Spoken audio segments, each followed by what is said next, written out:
રાજ્યના મહેસૂલ અને શહેરી વિકાસ મંત્રી આદરણીય આનંદીબેન, મેયરશ્રી, ધારાસભ્યશ્રીઓ, મંચ પર બિરાજમાન સરકારના સર્વે અધિકારીઓ,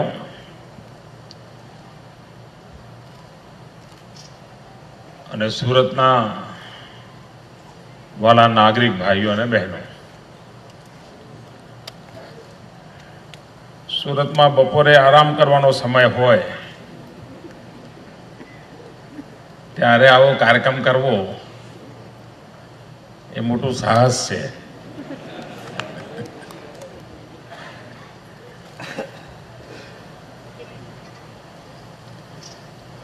આજે આમ સુરતમાં મોજ પડી જાય એવું હતું બધું.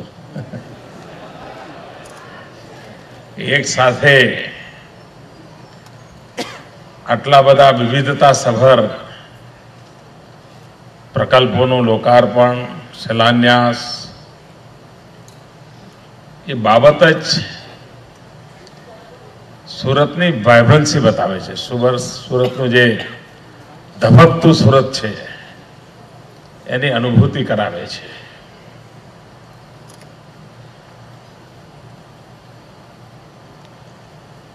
સૌથી પહેલા તો આ સુરતના સૌ મિત્રોને ખૂબ ખૂબ અભિનંદન આપું છું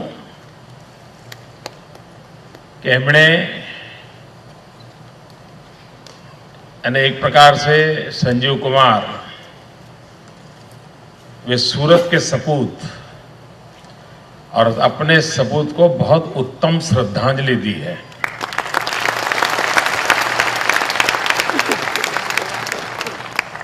अभी अभी फिल्म जगत को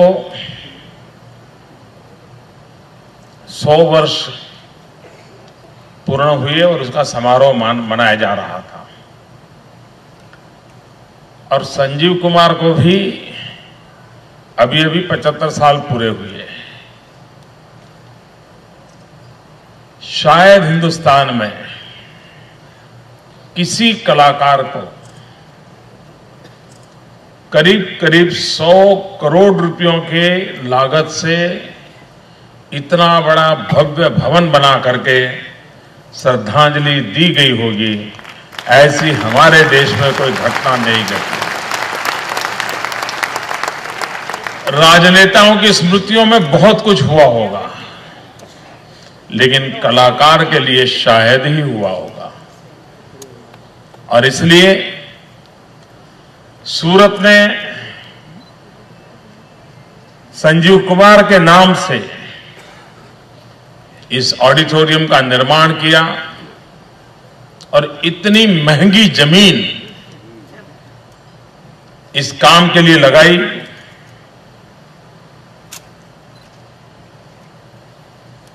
एक कलाकार का सम्मान हुआ है और कलाकार का सम्मान कला का भी सम्मान होता है. और कला और संस्कृति की परंपराएं और मेरा ये पक्का विश्वास है कि कला कभी भी राज्याश्रित नहीं होनी चाहिए. कला राज्य पुरस्कृत होनी चाहिए. और ये राज्य ने कला को पुरस्कृत करने का उत्तम प्रयास किया है. और इसलिए सूरत महानगर पालिका बहुत बहुत बधाई के पात्र है. मुझे विश्वास है कि मुंबई के फिल्म जगत में ये खबर पहुंचेगी, उनको अवश्य आनंद होगा कि कोई एक राज्य है जहां कला का इतना सम्मान होता है, कलाकार का इतना गौरव होता है और विदाई के इतने सालों के बाद भी होता है. ये बहुत बड़ी बात है. वरना विदाई के तुरंत 6-8 महीने में तो कुछ न कुछ हो जाता है, बाद में लोग भूल जाते हैं. मैं हरिभाई जरीवाला परिवार को भी अभिनंदन करता हूं।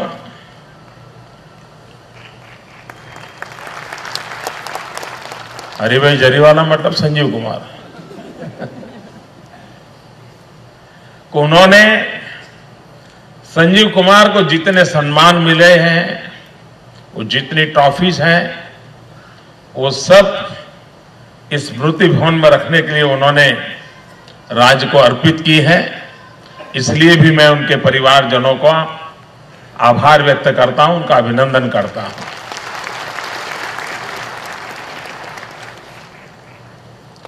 ये संजीव कुमार ऑडिटोरियम न सिर्फ मनोरंजन का केंद्र बने, न सिर्फ शहर की गतिविधियों का केंद्र बने, लेकिन सूरत को नए कलाकार देने की प्रेरणा भी देता रहे, ऐसी मैं शुभकामनाएं देता हूं। आज सूरत को एक आधुनिक एक्वेरियम भी मिला है।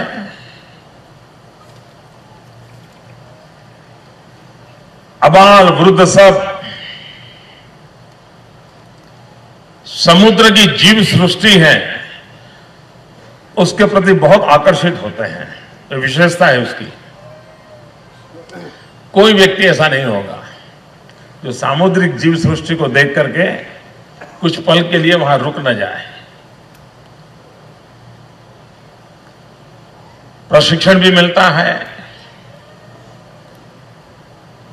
एक नई सृष्टि को जानने का अवसर भी मिलता है। सूरत और सूरत आने वाले महानुभावों के लिए एक्वेरियम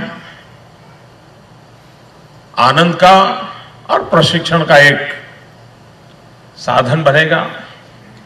गुजरात जो टूरिज्म को बल दे रहा है, उस टूरिज्म के दृष्टि से भी इस प्रकार के प्रकल्पों की जरूरत रहती है। टूरिस्ट के लिए स्वाभाविक इस प्रकार की जितनी निर्माण कार्य होते हैं, वो टूरिस्ट को आकर्षित करते हैं। सूरत तापी के पास बसा हुआ है, यहां पानी का कोई संकट नहीं है, जितना चाहिए उतना पानी है। इसके बावजूद भी महत्व यहां शुरू होता है कि इसके बावजूद भी सूरत ने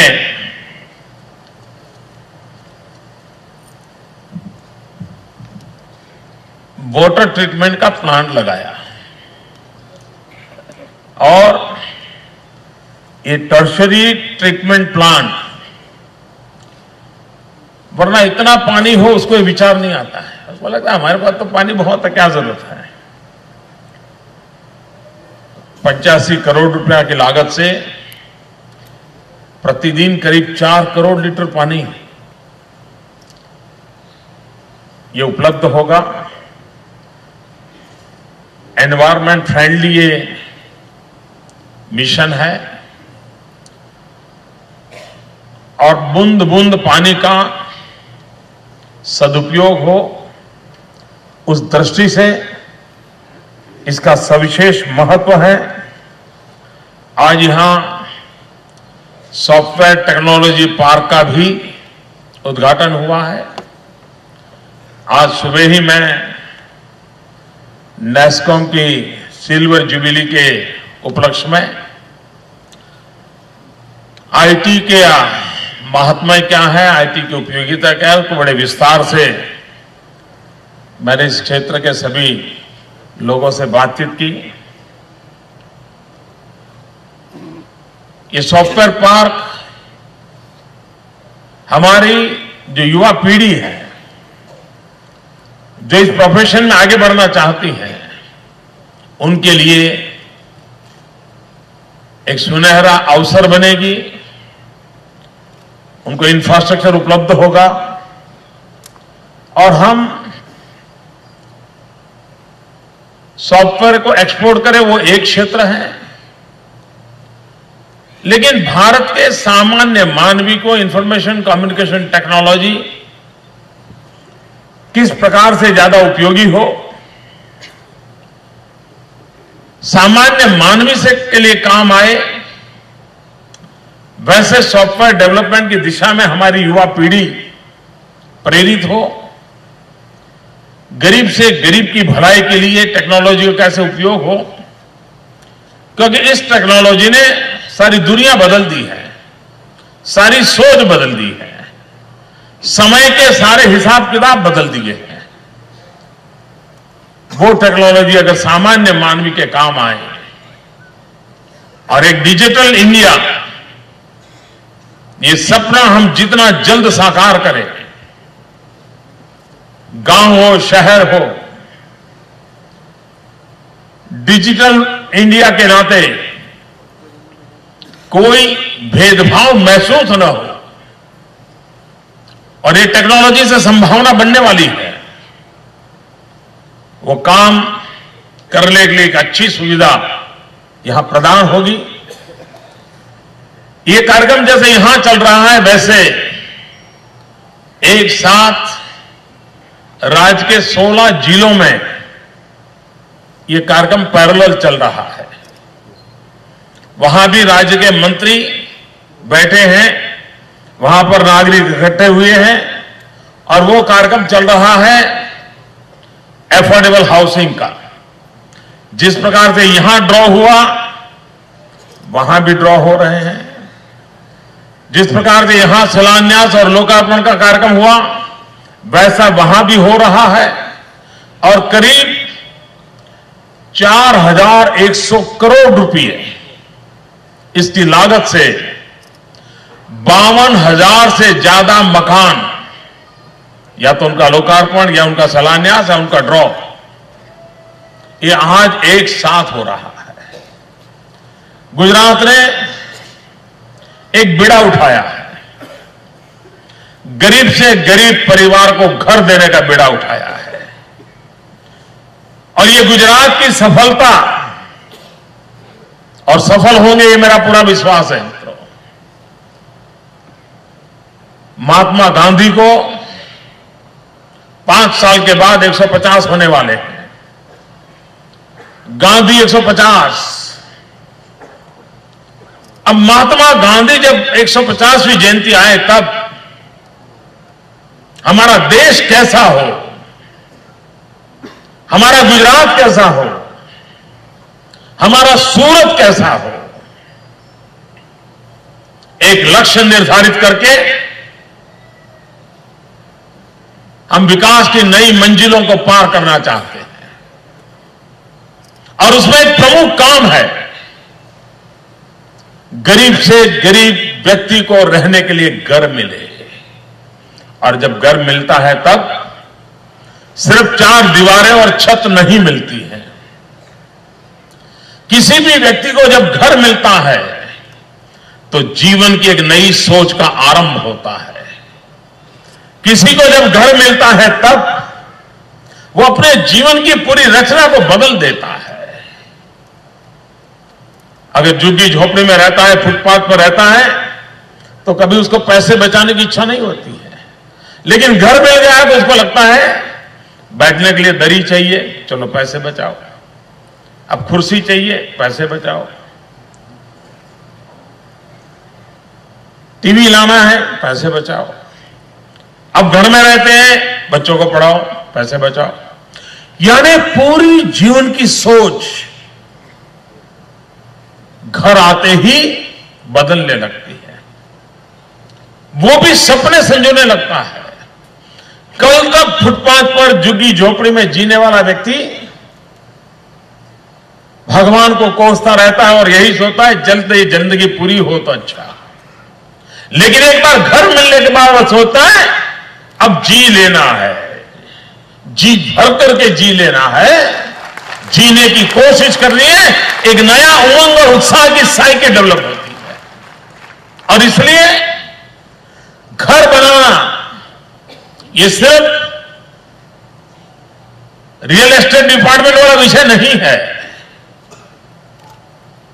एक पूरी जीवन दृष्टि बदलने का एक महाअभियान है।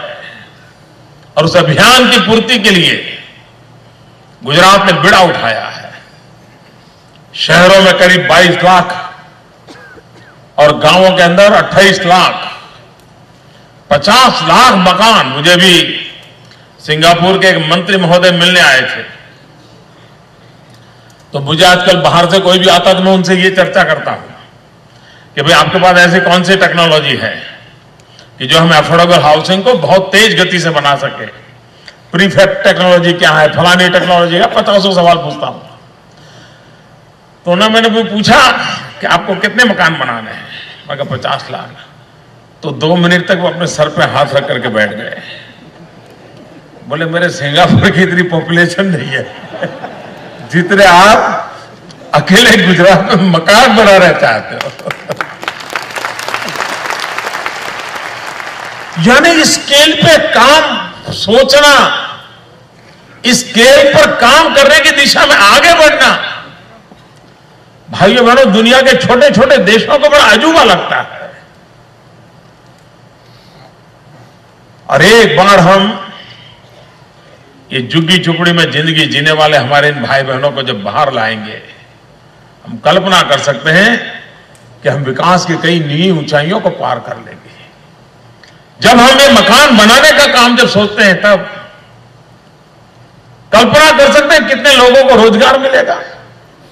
इतनी बड़ी मात्रा में जब कंस्ट्रक्शन का काम होता है, सीमेंट के कारखाने लगते हैं, सीमेंट लगता है, लोहे के कारखाने लगते हैं, लोहा लगता है, हजारों लाखों लोगों को रोजगार मिलता है। और प्रत्यक्ष कंस्ट्रक्शन की इंडस्ट्री में अनेक अनेक लोगों को रोजगार मिलता है और गरीब से गरीब को काम मिलता है। एक प्रकार से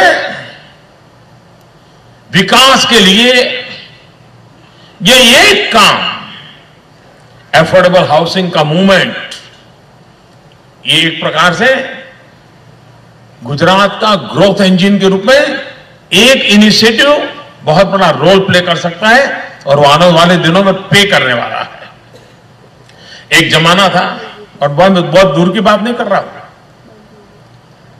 97-98 के कालखंड की बात करता हूं। गुजरात का कुल बजट मुश्किल से 5,000 करोड़ के आसपास था। आज गुजरात सिर्फ गरीबों को मकान देने का एक प्रोजेक्ट 4100 करोड़ रुपयों का तय कर रहा है। विकास कैसे होता है, कितना फर्क आता है, इसका यह उदाहरण है। और इस अर्थ में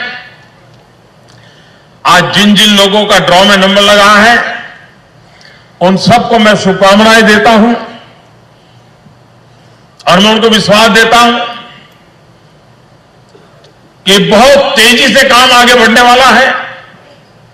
वो अभी से तैयारी कर लें कि उनके नया मकान में वो कैसे रहेंगे, जिंदगी कैसी होगी। अभी से सोचना शुरू करें। उनके सपने पकने से पहले उनका कदम उनके नए घर में होगा, ये मैं उनको विश्वास दिलाने चाहता हूं।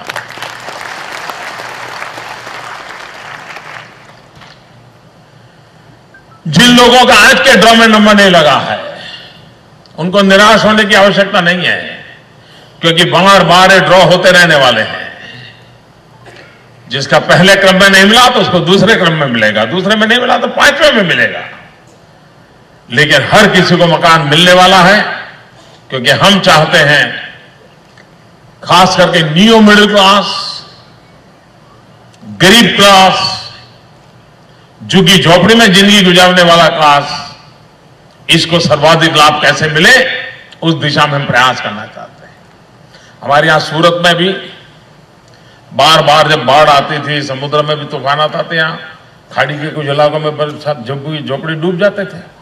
सबको मकान दे दिया हमने, उनका जीवन बदल गया। और इसी को इंक्लूसिव ग्रोथ कहते हैं। मुझे मालूम नहीं जो इंक्लूसिव ग्रोथ पे भाषण देते हैं उनको ये नजर आता है कि नहीं आता है। यही सच्चा इंक्लूसिव ग्रोथ होता है। अभी अहमदाबाद में रिवर फ्रंट के ऊपर मैं एक कार्यक्रम के लिए गया था, और कार्यक्रम क्या था, किसी जमाने में साबरमती के नदी के किनारे पर हर रविवार को गुजरी लगती थी। गरीब लोग वो गुजरी में अपना माल बेचते थे और गरीब लोग गुजरी में माल खरीदने आते थे। साबरमती नदी के किनारे शायद 1 सदी से भी ज्यादा समय से एक धोबी घाट था। लोग वहां कपड़े धोते थे। रिवर फ्रंट बना तो बहुत हो हल्ला हो रहा था, इनका क्या होगा। आधुनिक से आधुनिक गुजरी बाजार बनाया, आधुनिक से आधुनिक धोबी घाट बनाया और उन लोगों को वो जगह दी। इसी को तो कहते हैं इंक्लूसिव ग्रोथ।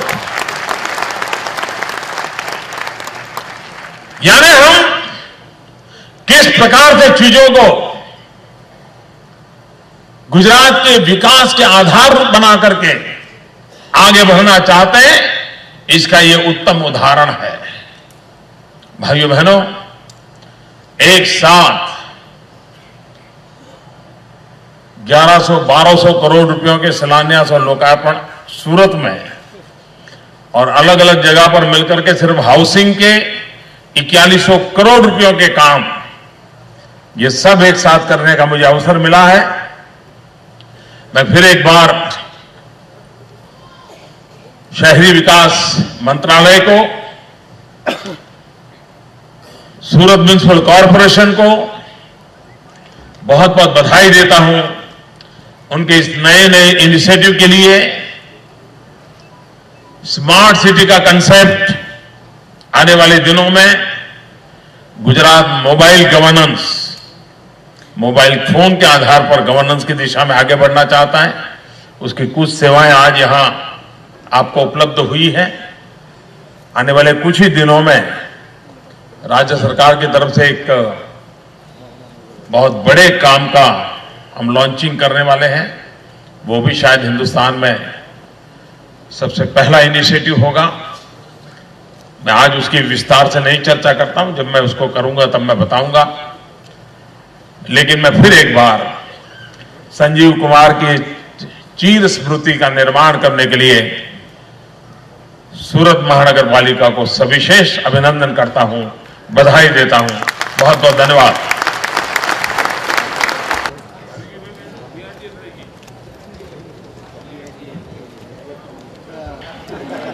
BRTS है दिल्ली,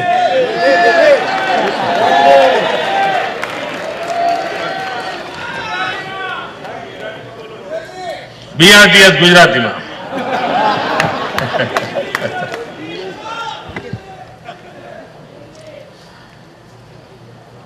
BRTS નો પ્રયોગ અમદાવાદમાંથી આપણે શરૂ કર્યો, સુરત રાજકોટમાં એને આગળ ધપાવ્યો। યુનાઇટેડ નેશન સહિત સૌનું ધ્યાન ખેંચ્યું છે BRTSના આપણા પ્રયોગના સફળતાએ। હું ઈચ્છું કે સુરતમાં પણ, અને હવે વાહનો એટલા બધા વધી રહ્યા છે, શહેરોની સંખ્યા એટલી વધી રહી છે, એટલે અનેકવિધ પ્રકારના ટ્રાન્સપોર્ટેશન મોડેલને અમલમાં લાવવા જરૂરી હોય છે। માસ ટ્રાન્સપોર્ટેશન સિસ્ટમની ખૂબ આવશ્યકતા હોય છે। એમાં એક ઉત્તમ નજરાણું આજે સુરત મહાનગરપાલિકાને મળ્યું છે। હું ઈચ્છું કે સમાજના પ્રબુદ્ધ નાગરિકો દરરોજ BRTSમાં સામૂહિક રીતે જવાનો એક કાર્યક્રમ બનાવે।